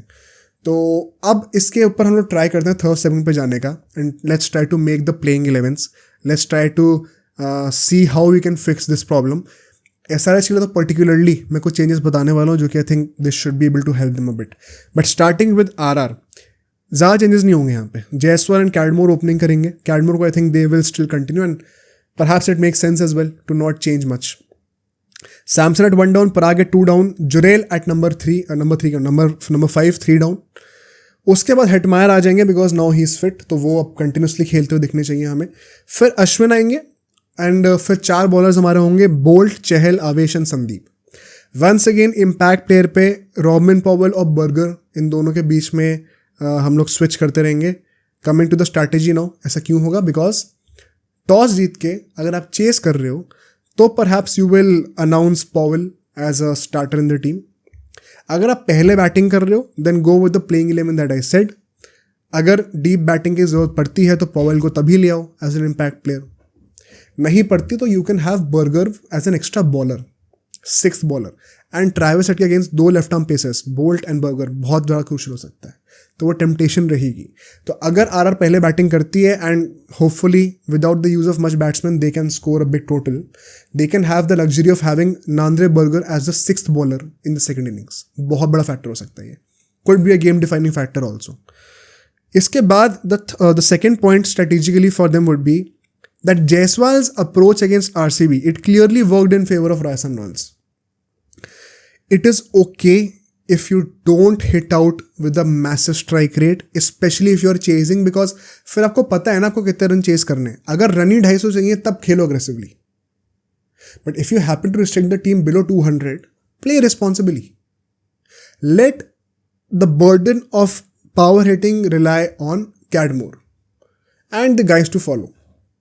जायसवाल को बोलो लंबा खेले। आई एम डेफिनेटली श्योर जिस दिन जायसवाल लंबा खेलेगा ना, टीम का बहुत फायदा होगा। इतना फर्क पड़ सकता है, मैं मजाक सेट के बता रहा हूँ, अगर जायसवाल वैसा खेलना चाहता है तो। So Jaiswal should be looking to play more responsibility. Don't play that scoop shot man if it is not working, जो कि RCB के अगेंस्ट भी खेला था। Try to play out at least 10 overs, then see from there on कितने विकेट्स आपके हाथ में है। If you still have 8 wickets in hand, perhaps you could start hitting out. But try to survive, try to stay on the wicket, let the burden of power hitting rely on the shoulders of other guys. The third point is, I think Sanju Samson could be tempted to bowl 3 overs by Trent Bolt in the power play itself. Especially अगर burger team में ना हो तो। Travis head की जो weakness है ना, left arm pacers जो अभी हमने ऑफ लेट देखी है, if at all it is a weakness, उसको एक्सप्लॉइट करने के लिए बेस्ट तरीका क्या है भाई? बोल्ट से बेटर बॉलर कौन है? और who has a habit of taking a wicket in the first over itself. Why not go with bolt 3 overs? RCB के अगेंस्ट सिर्फ 6 रन दिए उसने 3 ओवर में। पावर प्ले से ही रिदम खराब कर दिया RCB की। अगर SRH के ओपनर्स आउट हो जाए तो हमने देखा कितना इशू होता है इनको। KKR ने क्या करा? यही तो करा। It is worth the risk. Boult को 3 ओवर फेंकवाना, it is worth the risk. हाँ, प्रॉब्लम ये होगी फिर कि डेथ ओवर्स में ज़्यादा ओवर बचेंगे नहीं उसके। उसके लिए be prepared to use more than 5 bowlers। मैं थक गया बोल के, but Rajasthan does not learn. Last match भी ज़बरदस्ती 5 बॉलर से बॉलिंग कराई, जबकि संदीप और चहल एक्सपेंसिव थे। क्या पता रॉयल चैलेंजर्स बैंगलोर और छोटे टारगेट पर रिस्ट्रिक्ट हो जाती। So don't hesitate in using spinners, Riyan Parag, Powell who can use cutters. फर्क पड़ सकता है, 1-2 ओवर निकालने की बात है सिर्फ, वरना फिर ज़बरदस्ती फोर्स करोगे बाकी बॉलर्स को पूरे ओवर डालने के लिए, 4 ओवर डालने के लिए। Not worth it. So be open to the idea of having 3 overs from Trent Boult, especially if Burger is not playing, वरना फिर 2-2 ओवर डलवा सकते हैं। मूविंग टू SRH नाउ, इनकी प्लेइंग 11 क्या होनी चाहिए? देखो, सबसे पहले तो यार मैं हेड को रखने वाला हूँ ऑफकोर्स। उसके बाद अभिषेक शर्मा होंगे, ये दोनों ओपनिंग करेंगे, इसके साथ कोई टिंकरिंग नहीं होनी चाहिए। I think at number 3 Rahul Tripathi most likely अब कंटिन्यू करेंगे because of the way he performed against KKR, and rightfully so. If he can play at that strike rate for that long, he fits seamlessly with the identity of SRH. Game plan में कोई change करने की ज़रूरत नहीं पड़ती, तो बड़े अच्छे से वो टीम के अंदर ट्रांजिशन हो जाते हैं। आई थिंक फिर कोई प्रॉब्लम नहीं है, तो राहुल के साथ ही कंटिन्यू करेंगे। क्लासन, रेड्डी और शहबाज, ये 3 बंदे हमारे मिडिल ऑर्डर में होंगे ही होंगे। अब बात आती है अब्दुल समद की। आई think it is time usually मैं हर टीम को रिकमेंड करता हूँ कि business end of the tournament में एक्सपेरिमेंट करने का पॉइंट नहीं है, विच इज़ वाई मैंने कैडमोर को भी रखा हुआ था टीम में for Rajasthan. But when a player has not performed at all, जो कि एनी वे आपको 10-15 रन ही दे रहा है, तो उसमें एक्सपेरिमेंट करने का कोई रिस्क है ही नहीं. जो नया बंदा है वो क्या होगा, ज़्यादा से ज़्यादा 5 जगह 0 रन मार देगा. The amount of loss possible is way lower than the possibilities of success. I think अब ग्लेन फिलिप्स को ले आओ. मैं मार्करम को बोलता यूजुअली, बट मार्करम को मैं क्यों नहीं बोल रहा, बिकॉज नंबर 3 पे ऑलरेडी त्रिपाठी फिक्स्ड है और उससे नीचे बैटिंग कराने का पॉइंट है नहीं मार्करम को. So then it make sense कि ग्लेन फिलिप्स को ले आओ. Glenn Phillips can bat in at number 4. फिर उसके बाद नंबर 5-6 पे हमारे क्लासन और रेडी आ जाएंगे, एंड नंबर 7 पे शहबाज, जैसे कि हमेशा से वो रहे हैं. I think this will strengthen their batting lineup to another level. अब अगर आप सोच रहे हो बैटिंग लाइनअप स्ट्रेंथन हो रही है, तो at the cost of bowling में भी, जो कि ऑलरेडी वीक है, अब मैं बॉलिंग लाइनअप को भी स्ट्रेंथन कर दूंगा. और कैसे? नंबर 8 पे पैट कमिंस आएंगे, तो नंबर 8 तक बैटिंग हो गई, काफ़ी है इतनी. अगर खेलना हो तो इतने पे खेल जाओगे. SRH के लिए वो डेप्थ वाला इशू इतना है नहीं. Then Bhuvneshwar Kumar, then Natarajan. Now वो कौन था, Sanvir Singh. No point of having him. Bring in Unadkat. Unadkat को लेके आओ वापस, strengthen your bowling lineup, and one more change would be impact player पे विजयकांत की जगह Mayank Markande. So you see, instead of losing out on bowling options, now you have an extra bowling option also. क्योंकि सनवीर ना तो बैटिंग कर रहा था ना तो बॉलिंग कर रहा था. एंड SRH अगर यहाँ से हारती है ना ये कॉम्बिनेशन लेके, तो मैं सच बता रहा हूँ, SRH फैंस को बता रहा हूँ, सब के सब ना तुम्हारे पास कोई रीज़न ही नहीं है सीधा सीधा टीम के मैनेजमेंट को ब्लेम करना. कोई एक्सक्यूज ही नहीं है SRH के पास ये टीम खिलाने का जो ये खिला रहे हैं. बेवकूफ़ों वाली हरकतें कर रहे हैं लोग. इतने तगड़े प्लेयर्स बेंच पे बैठे हुए हैं, तुम कैसे उनको मिस आउट कर रहे हो यार? इतनी बड़ी लग्जरी है तुम्हारे पास. तो आई थिंक ये प्लेइंग 11 अगर होती है, it is not only like you would your self agree, pause करके दोबारा देखना प्लेइंग 11 सुनना मेरी, तो हमारी बैटिंग लाइनअप पहले से बेटर हो रही है, बॉलिंग लाइनअप भी बेटर हो रही है. तो अगर इतनी बड़ी विन विन सिचुएशन है, तो अगर हम ये बैठ के आपस में डिसाइड कर पा रहे हैं, तो मैनेजमेंट क्या कर रही है? तो आई थिंक भाई ये सैप ये तुरंत के तुरंत होना चाहिए. स्पेशली अगर आप KKR के अगेंस्ट फाइनल में दोबारा आते हो, there is no reason why you should not play this lineup. Unadkat and Mayank Markande, they also give you the advantage of exploiting the conditions at the Chepauk. Slow deliveries, cutters and leg spin तो चलो है ही, spin ही होती है वो तो. It is so much better than having Vijaykanth and Sanveer Singh. कोई point ही नहीं है उसका यार. Definitely SRH should go with this lineup. I have no doubts in my mind. Strategically discuss करते हैं. माकरम का जो पॉइंट कैंसिल होना था, आई हैव एक्सप्लेन दैट कि भाई माकरम मतलब would you have him at number 4, number 5, number 6? I don't think so. So Glenn Phillips being a newbie, ideally जो कि पहला मैच खेलते अपने सीजन का खेलेंगे, तो आइडियली तो ऐसा सिचुएशन नहीं आना चाहिए कि आप प्ले ऑफ में एक डू और डाई मैच में एक ऐसे बंदे को लेके आ रहे हो जिसने पूरे सीजन ही नहीं खेला. But the stakes are very low, because किसकी जगह पे आ रहा है? अब्दुल समाद की जगह पे, तो वहाँ पे वो चीज़ क्लेवर हो जाती है. सेकेंडली, उनादकट एंड मयंक, इन दोनों का जो स्ट्रेटेजिक यूज होना चाहिए in the middle overs, that would be very crucial to decide कि राजस्थान रॉयल्स का टारगेट कितना होने वाला है. क्यों? बिकॉज राजस्थान रॉयल्स का जो मीट ऑफ द बैटिंग है वो ना ही तो अप टॉप है, ना ही तो इन दी एंड है. जो सबसे इन फॉर्म जो उनका क्रीम है ना, वो भी मिडिल ओवर्स में ही आता है, क्योंकि मिडिल ऑर्डर में है. अगर उनको मिडिल ओवर्स तक ही रिस्ट्रिक्ट कर दिया, अगर उस मिडिल ऑर्डर को डेथ ओवर्स तक नहीं जाने दिया, तो सोने पे सुहागा है SRH के लिए. बैटिंग तो वो कर ही लेते हैं. Unadkat and Markande will have a major role in that. Not only this, one more point would be, SRH से मैं यही कहूँगा, क्योंकि मैं हर बार कहता हूँ जब भी वो हारते हैं, भाड़ में गया रिजल्ट हारने का, अपना जो गेम प्लान है उस पर स्टिक करना. अडेप्टिव गेम जो होता है ना, कि कंडीशंस को अडेप्ट करो, उसके हिसाब से खेलो, it does not work for you and it will not work right now. At the end of the season एकदम से अचानक से एक मैच में करोगे, नहीं काम करेगा. Do what has been working for you.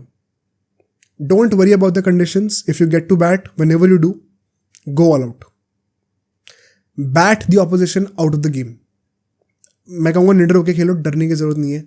हारेंगे भी तो कोई शर्म नहीं है ऐसा हारने में. एटलीस्ट एक नए अप्रोच के साथ सर ऊंचा करके हारोगे भी तो. Moving to the fourth segment which is the key battles. देखो यहाँ पे 4-5 की बैटल्स मैं बोलना चाहता हूँ, इनफैक्ट 5-6 हैं।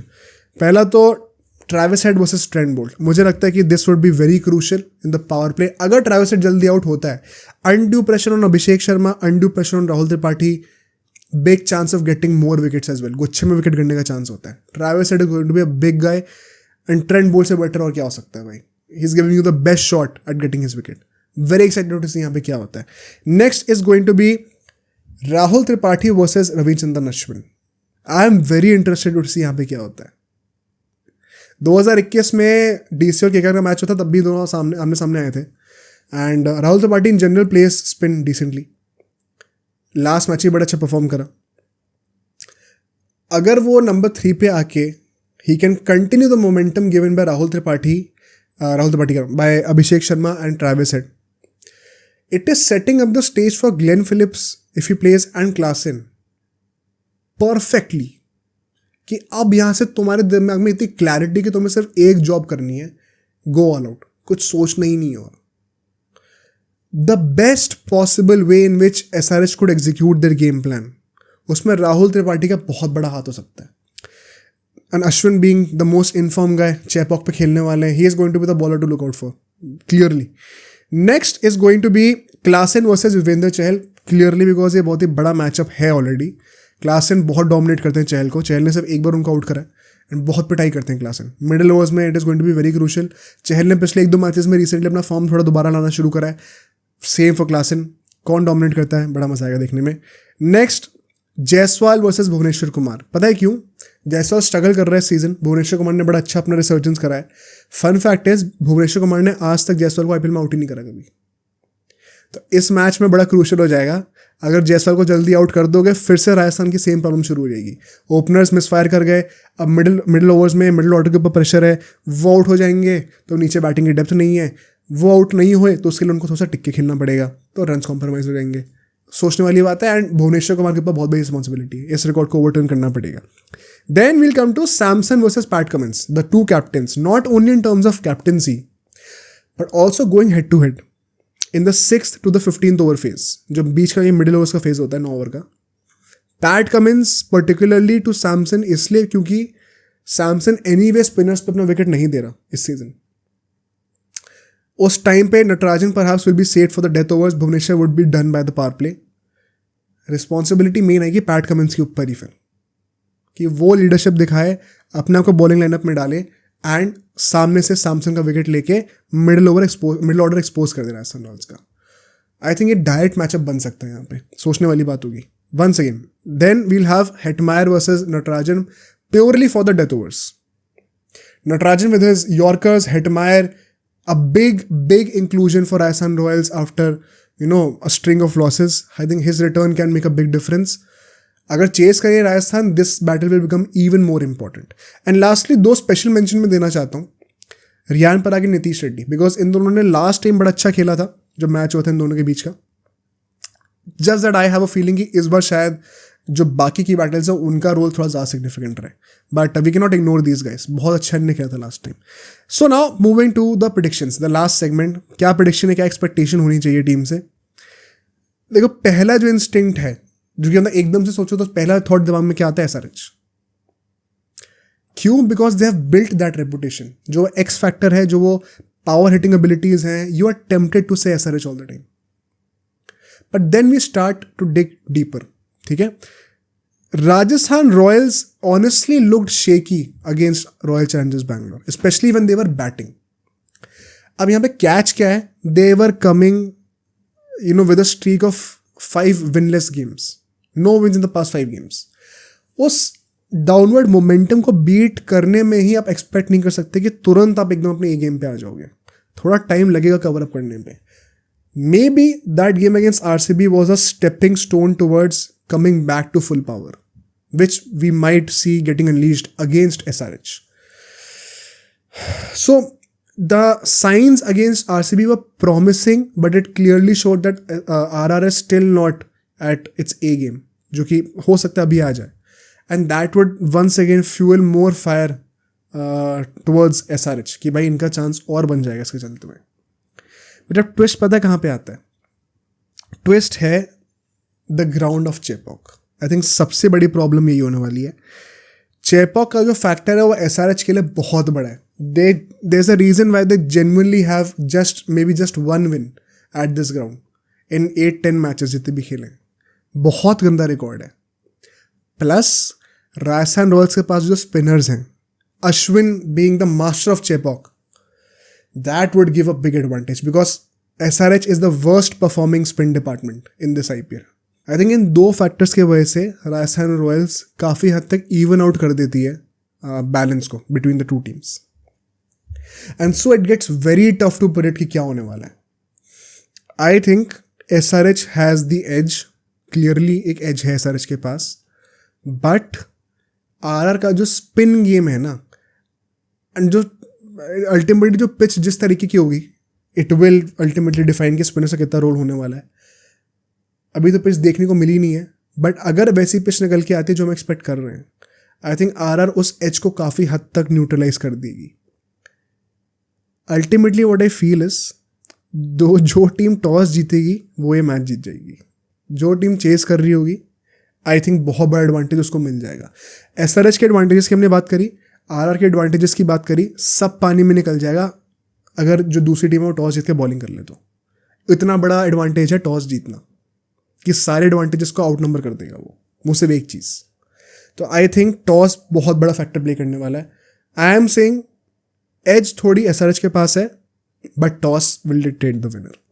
Now moving to the last segment which is a rather sad one or rather confusing one in a rather happier podcast.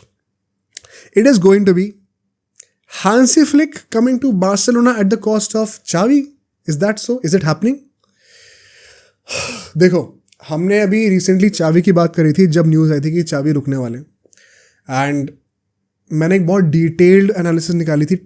20 points cover करे थे, उसमें से कुछ ऐसा था कि 10-11 पॉइंट्स, 12-13 पॉइंट्स नेगेटिव थे एंड 7-8 पॉइंट्स पॉजिटिव थे कि चावी के रुकने के क्या फ़ायदे क्या नुकसान है। एंड मैं बहुत ज़्यादा क्रिटिकल रहा हूँ चावी के, and I think people are too biased or too blind when they don't criticize Xavi or don't see how poor the mentality aspect has been on which he was sold to every Barca fan कि ये बंदा mentality change करेगा, and the results we all know they are not good। और 7-8 reasons भी मैंने explain करे थे, and वो criticism valid है, वो रहेगा, but इस podcast में मैं चावी को criticize नहीं करना चाहता। आज मैं चावी के साइड पे हूँ। पता है क्यों? क्योंकि ये जो गंदगी मच रही है ना, ये चावी की वजह से नहीं मच रही, ये है लपोर्ता की वजह से। आपने चावी को कन्विंस करा कि भाई तू अपने डिसीजन पे वापस जा, which I also criticise by the way on Xavi's behalf on that podcast कि भाई तुम अपने, you are not a man of your word. I don't care if Laporta जो बोल रहा है सब बोल रहा है, तो खुद की सेल्फ रिस्पेक्ट नहीं है क्या? If you are not a man of your word, how will you convince others to stay true to their word? ये बहुत बड़ा फैक्टर होता है। सुनने बहुत सिली लग रहा होगा, लेकिन ये बहुत बड़ा फैक्टर होता है। बट ठीक है, he compromise on that, he chose to stay for another season. Laporta भाई साहब ने उसको इतना कन्विंस करा, जो करा जो भी है, अब एकदम ही उल्टा पलट के behind his back he is apparently dealing with Hansi Flick, which is why I feel bad for Xavi. सबसे पहले तो भाई चावी साहब कॉन्ग्रेचुलेशंस, आप लेटेस्ट बकरा बन चुके हो ऑफ लपोर्ता स्कीम। पहले मेसी बने थे, अब आप बने हो। ये हर किसी को बेवकूफ़ बनाता है इंसान। The moment that Messi saga happened, उस टाइम पे चैनल बना नहीं था, बट आई रिमेंबर जब चैनल बना भी था, अभी जब रिसेंटली जब वो मेसी का दोबारा इंसिडेंट हुआ था, जब वो PSG से आने वाला था, तब भी मैंने चीज़ बोली थी, दिस गाय, ये कितना भी तुम इसको सेल कर लो बोल के कि भाई एटलीस्ट क्लब का अच्छा कर रहा है, ये कर रहा है, वो कर रहा है, घंटा कुछ नहीं कर रहा। Yes, the economic condition is perhaps a bit better for sure, at the cost of what? And what has the progression been in the last 2, 3, 4 years जब से आया है? क्या फ़ायदा मिला हमें? कितना ऑन फील्ड हमें रिजल्ट्स दिखे? More so, I don't like the guy himself. नीयत साफ नहीं लगती मुझे बंदे की। This is not the way Barcelona has treated their legends.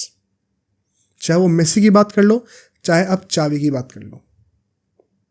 तुम चावी के पीठ पीछे जाके किसी से डीलिंग कर रहे हो after convincing him to go back on his word and stay for another season. कितने बड़े बेवकूफ हो भाई, शर्म नहीं आती ये सब काम करते हुए। एंड अपेरेंटली ये जो रूमर्स आ रहे हैं ना, एक रूमर ये कहता है कि जो जितने भी न्यूज़ हैं ये सारे के सारे ये बारसा की तरफ से ही फैलाया जा रहा है because they want to create a passive pressure on Xavi, ताकि उसको डायरेक्टली ना बोलना पड़े, वो खुद ही समझ जाए कि भाई हम नहीं चाहते तू रहे यहाँ, तो तू निकल जाए यहाँ से। एंड भाई लपोर्ता मुझे एक्सप्लेन करके बताए कि जब चावी को रोकने की बात हुई थी, is it not now clear कि वो सिर्फ और सिर्फ एक PR स्टंट था अपनी रेपुटेशन साफ करने के लिए, कि भाई मैंने तो कहा कि चावी तू रुक जा, अब वो जा रहा है अपनी मर्जी पे, मैंने नहीं कहा उसको ना जाए। बेसिकली उसने कन्विंस भी कर लिया चावी को पब्लिक आई के सामने रुकने के लिए, एंड नाउ वो पैसिवली प्रेशर बना रहा है, डायरेक्टली नहीं बोल रहा कुछ, ताकि चावी वो पैसिव प्रेशर के अंदर सकम करके खुद ही निकल जाए सेल्फ रिस्पेक्ट लेकर अपनी, ताकि फिर बोलता क्या भाई मैंने तो कहा था रुक जा, वही नहीं रुका, मैं क्या करूं। सब इलेक्शन के मोटिव्स हैं। पिछली बार मेसी को यूज करा था बकरा बना के, अब इसको कर रहे हैं। How do you justify a man like this? He is clearly a politician and it is no problem in it as such. Politician में कोई प्रॉब्लम नहीं है। The way you are carrying out the activities, the way you are carrying out क्या कहते हैं, the way you are dealing with the legends of the club, it is so shameful to see. I do not see any Barca fan how they justify what Laporta has been doing. Ethical level पे भी ले लो और logically भी बात कर लो। भाई अगर इतनी प्रॉब्लम है चावी से तो क्यों रुकवा रहे हो? और रुकवा के अगर मूड अप चेंज हो गया तो साफ साफ बोलो ना। Does he not even owe that much? इतना उसने क्लब के लिए नहीं कराया क्या वो इतना भी डिजर्व नहीं करता? कि एटलीस्ट उसके सामने मर्द हो भाई, मर्द की तरह बात करो ना जाकर सामने, साफ साफ बोलो ना भाई मुझे नहीं लग रहा अभी तू सही। हाँ उस टाइम पे लग रहा था, but then you made such comments कि ऐसा है वैसा है वैसा है, which I don't know why. उस कमेंट से कैसे ट्रिगर हो गए आप? वो कमेंट से ट्रिगर हो गए, उससे पहले जो 2 साल की परफॉर्मेंस उससे ट्रिगर नहीं हुए। जब 2 बार यूरोपा लीग में गए तब ट्रिगर नहीं हुए, उसके एक कमेंट से ट्रिगर हो गए। तो ये तो ऑफकोर्स बकवास है। तो this was a whole setup it seems so by Laporta to have a good image in the public eye, but the smart ones will still see through the game like us, and we'll know who's in the bad page and who's in the good one. Chavi ke liye I genuinely feel for him yaar in this situation. This is not what he deserved. I think he should have stayed with his word and respectfully छोड़ देना चाहिए था। बेवकूफ़ी उसने ये करी कि सुन क्यों नहीं लापोर्ता की। अब सुन गई तो बनो बेवकूफ़ फिर भाई, बट हाँ बुरा तो लग ही रहा है।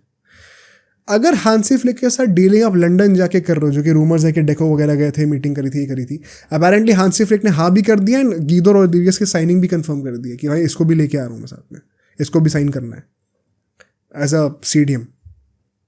मतलब बात इतनी आगे की प्लानिंग हो चुकी है। लापोर्ता भाई साहब ने जो कहा था कि चावी को रोकने का, बेसिकली एक लॉजिकल पॉइंट ये भी था चावी को रोकने का कि उसको जो वेजेस देने हमें उतने कम वेजेस में, पहली बात तो और कोई मैनेजर आएगा नहीं, पैसे खर्च करने पड़ेंगे। दूसरी बात अगर वो जाएगा तो उसको वो वेजेस पे आउट करने पड़ेंगे, तो उससे अच्छा उसको रख के उसका यूटिलाइजेशन ही कर लो पैसों का। अब अगर वो जा रहा होगा तो उसके वेजेस कैसे आप पे आउट करोगे? अगर उसने मांग लिए तो, पहले तो मांग ही नहीं रहा था वो, अब मांग लिए तो मना कैसे करोगे? And then how does this benefit you? इससे अच्छा रोक ही लेते। प्लस अगर आप हांसी फ्लिक को अभी लेके आ रहे हो, अपेरेंटली इट्स अ 2+1 डील, 2 साल का कॉन्ट्रैक्ट प्लस 1 ईयर ऑप्शनल, तो मतलब आप फिर साफ साफ बोल रहे हो कि ना तो इस साल हम बड़ी साइनिंग कर पाएंगे बिकॉज अब आपको बहाना मिल गया मैनेजर पे पैसे खर्च करने का, वरना वो भी नहीं होता। तो फिर आप पता प्रॉब्लम क्या थी? एक और प्रॉब्लम मुझे क्या लगती है, अगर चावी रुकता, आई थिंक बारसा के फाइनेंसेस फिर भी इतने अच्छे नहीं है कि वो 3-4 अच्छी साइनिंग कर पाते। तो then what these guys were said to the public कहती है भाई आपने चावी को भी रोक लिया, फिर भी पैसे नहीं है साइनिंग करने के, तो झूठ क्यों बोल रहे थे पहले, इसको लाएंगे उसको लाएंगे। अब इन्होंने क्या करा, अभी हांसी फ्लिक को ले आएंगे, थोड़ी बहुत पैसों में जितना भी होगा तो वो बहाना मिल जाएगा, पैसे हमने यहाँ पे लगा दिए तो बचे नहीं पैसे साइन करने के लिए। One way of diverting the attention. दूसरी बात, हांसी फ्लिक को अगर आपने साइन करा है तो ना, और 2 साल के लिए बाय द वे, 1 साल के लिए तो ला रहे हो तो बेवकूफ़ी हो, फिर तो तुम क्या ही सोच रहे हो अगर सिर्फ 1 साल के लिए लाना था तो। अगर 2+1 के डी पे ला रहे हो तो मतलब आप साफ साफ फिर डिसमिस कर रहे हो the possibility of Pep Guardiola और फिर Jurgen Klopp at Barcelona next year. अभी गार्डियोला ने खुद ही बोला, I see myself more out of the club than inside after winning the Premier League. Klopp तो अब 1 साल के उस पे हैं, हाइटस पे, उसके बाद वापस आएंगे। एंड जो बार्सा फैंस हंस रहे हैं ना ये बात सोच के, गार्डियोला एंड क्लॉप आएंगे क्या, भाई यही तो प्रॉब्लम है तुम लोगों की। तुम लोग भूल गए हो कि तुम बार्सा के फैंस हो। बार्सा का जो पुल है ना, it is second to none right now because of the situation of the club. Maybe you could say कि रियल मैड्रिड थोड़ा भी आगे है, but even United does not have the pull that Barca has right now for the same reasons. बस वो हमसे थोड़े और गिरे हुए हैं इस वक्त। It's a bigger mess. Liverpool does not have that level of pull, City does not have that level of pull, PSG does not have that level of pull, Bayern does not have that level of pull. It is Barcelona. People are willing to play at minimal wages, to coach at minimal wages, just so that they can be associated with Barcelona. इस level का पुल है club का।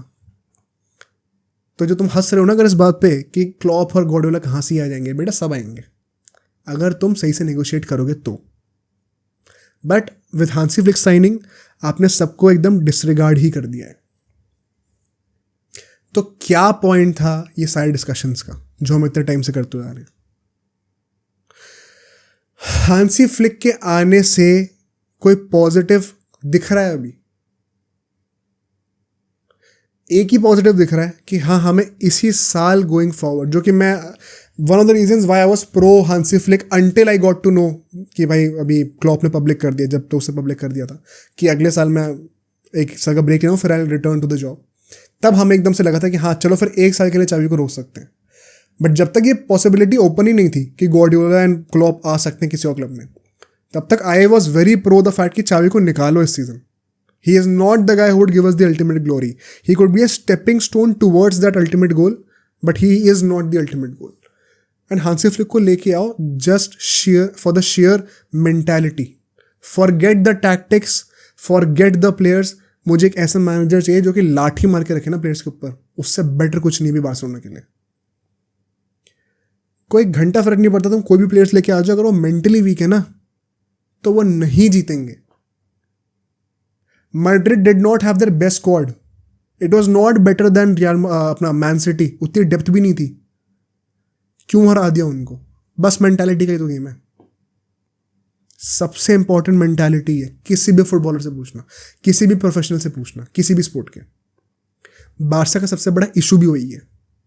Flick को लेके आओ, लाठी मार के रखो, सिर्फ और सिर्फ वही एक बहुत बड़ा सेलिंग पॉइंट था मेरे लिए। बट तो ये तो एक बहुत बड़ा पॉजिटिव है, बट अगर अब वो आ रहा है 2-3 साल के लिए, तो हम बाकी बेटर ऑप्शंस को तो पहले से ही रूल आउट कर दे रहे हैं। प्लस चावी को एक बहुत ही गलत नोट पे बेच रहे हैं। प्लस इसमें मैं लपोर्ता को कैसे मान लूं इस इंसिडेंट के बाद कि वो हांसी फ्लिक के साथ सेम चीज नहीं करेगा। क्या हांसी फ्लिक अगर इस क्लब में आ रहा है तो हमें कोई एश्योरेंसेस हैं कि उसको सही ट्रीटमेंट मिलेगा, कि उसको टाइम दिया जाएगा, उसको वो रिक्वायर्ड साइनिंग्स दी जाएंगी? वरना पॉइंट क्या लाने का? इससे अच्छा क्लॉप से वेट कर लेते, गार्डियोला के लिए वेट कर लेते, या कोई और बेटर मिल जाता। हांसी फ्लिक को इमीडिएटली लाने का पर्पस जो है, क्या उसको फुलफिल होने के लिए आप उसको वो एडिक्वेट रिसोर्सेज दे पाओगे, both in time and in signings? And if नहीं, then what is the point of having him for 3 years? तो मुझे तो सेंस ही समझ में नहीं आ रहा इस चीज का भाई, कोई सेंस समझ में नहीं आ रहा। And more than finding the sense behind this transfer and this whole chaos, the more concerning thing is the way it has been carried out. अगर ऐसा बंदा क्लब को लीड कर रहा है ना, तो भाई फिर तो हो गया क्लब का कल्याण। फिर ये बंदा हर बात पे तो पलट जाता है। पहले मेसी को ऐसे जो है बिट्रे करा था, अब चावी को कर रहा है, और फिर बोलेगा पब्लिकली कि मैंने तो भाई सब करा। कुछ नहीं भाई, ये तुम्हें लगता है मेसी का जो एग्जिट था 2020-21 में जब हुआ था, तुम्हें लगता है कि लपोर्ता ने जिस तरीके से पोर्ट्रे करा पब्लिकली कि हमारा तो पूरा प्लान था कि हम मेसी को ले आएंगे, और फिर जब हम लोग पावर में आए और हमने बुक्स ऑफ अकाउंट्स देखी तो हमें पता चला ये तो जितना हमने सोचा था उससे भी खराब है। अगर तुम वो भी बोल रहे हो ना, तो भी तुम अपनी बेइज्जती कर रहे हो, बिकॉज आपने पहले देखा नहीं था क्या हालत क्या क्लब की। डॉक्यूमेंट्स सबको अवेलेबल होते हैं, आपने देखा नहीं था पहले क्या प्लानिंग करी थी? तो नहीं देखा तो तुम बेवकूफ़ हो। दूसरी बात, ये एक्चुअली में था ही नहीं रीज़न, उसको पहले से पता था ही नहीं रुक सकता। मेसी का एग्जिट वॉज अ सेटअप, सबको पता था मेसी एग्जिट करने वाला, इट वॉज प्लान्ड, वो अचानक नहीं हुआ था जैसे दिखाया जा रहा था। And the same thing seems to be the case with Xavi. It's very bad and sad to see कि आपके लेजेंड्स कैसे ट्रीट करा जा रहा है। It's the same guy behind both these accidents. So क्या तो मन उड़ गया भाई लापोर्ता से, shame on him. And I am just hoping कि हांसी फ्लिक आता है, leaves our club in a better space. Hope he gives us a few titles because Xavi was clearly not the right guy. मैं तो अभी भी maintain करता हूँ, but in the given circumstances and the possibilities available after 1 year, he could have been a good bridge.